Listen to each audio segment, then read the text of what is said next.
So allegiance is not to a candidate, but to the country. We continue to have an electoral commission whose allegiance is to a candidate.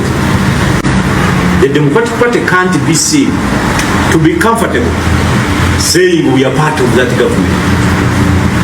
We can't be the same.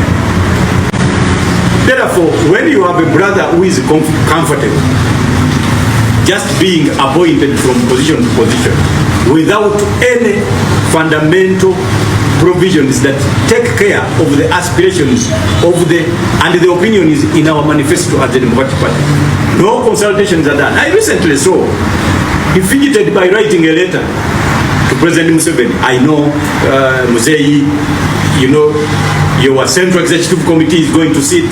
Please consider me so that I come and address you, so that I can become Speaker. Then I was asking myself, the man who has the guns, the banks, the power, is convening a meeting to decide. Then you, without even an arrow, you can't convene yours to decide. So who is the Democrat of the two? The one who convenes a meeting to take a decision that he could actually have taken alone. He is going to sit, even if the sitting is a veneer.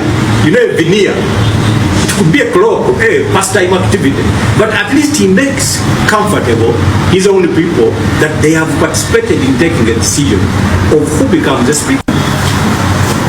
The UPC is complaining. He's just picking people from the UPC and naming them things that they accept easily. He has created limbs almost in every political party. Our brothers, the NUP, they created limbs and offshoots. For us, he just picked the engine and he took away.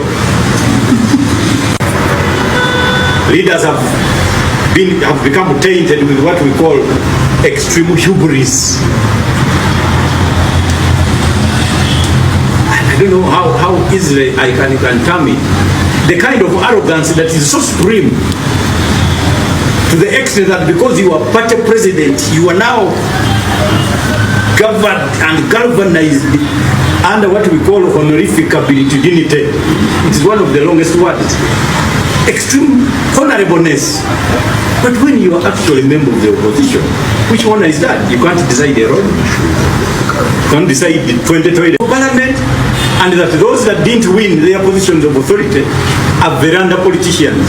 So let us commence a veranda politicians fraternity, because his leadership is a style that is a full industry that produces veranda politicians. The Democratic Party would win a national election and it gets rigged out. Now it has 6 MPs in one district. So who has caused it that is completely undemocratic? We must now get back to the root and the branch of why the party was commenced. DP is meant to be a mass party. Now I've heard the NRM claiming they are the mass party. Theirs is cadre-based. How can they take our mass base? We must get back, and that is what we are going to work for. We take the honor to invite back all of those that have left the party. Please come and lead us. Doesn't matter where you want to occupy. Come, all. We cannot drag this political party along with our own aspiration. We can only listen to its historical views and chart the best way forward.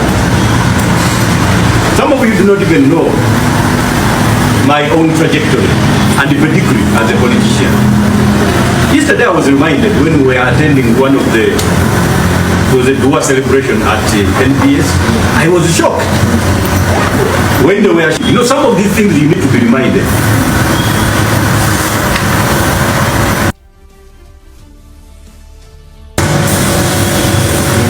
That is the difference between the Democratic Party and all the other parties in Uganda.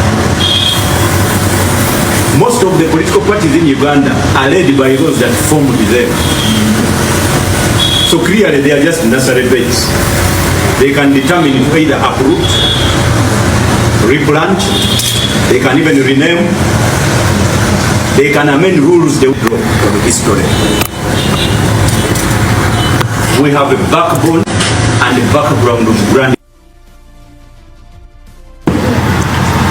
In the DP, we have a president that will take a corner even without indicating. You cannot run a political party that way. It gets reduced to just complete nothingness. We are not for purposes of recruiting for the NRM. We are a political party with objects. We are a political party with a manifesto. We are a political party with leaders. And with political leaders occupying office is a logical necessity. Because that is the only way you can move opinions reduced in the form of human. We have not amended. For us, we thought that the agreement was for purposes of amending the Constitution of the Republic of Uganda, provide for extreme conditions for re-establishing and going back to respect for fundamental human rights, procedures and processes within which we can come up with an electoral commission so that we can definitely have an election that we call an election. This electoral commission is appointed as a task force by one candidate. How do you expect it to declare him a loser? There are jurisdictions all over the world that have actually done templates that can deliver democracy. Mozambique Electoral Commission is elected by parliament. South Africa, the judiciary participates.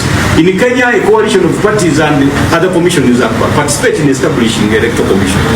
So allegiance is not to a candidate, but to the country.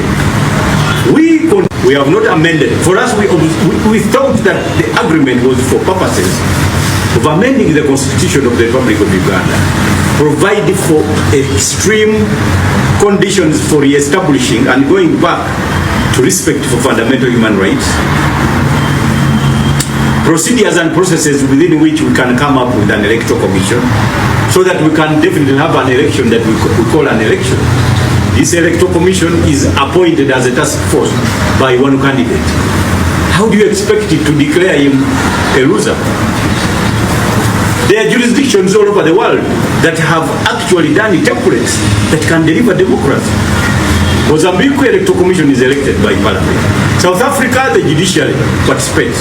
In Kenya, a coalition of parties and other commissions participate in establishing electoral commission. So allegiance is not to a candidate, but to the country.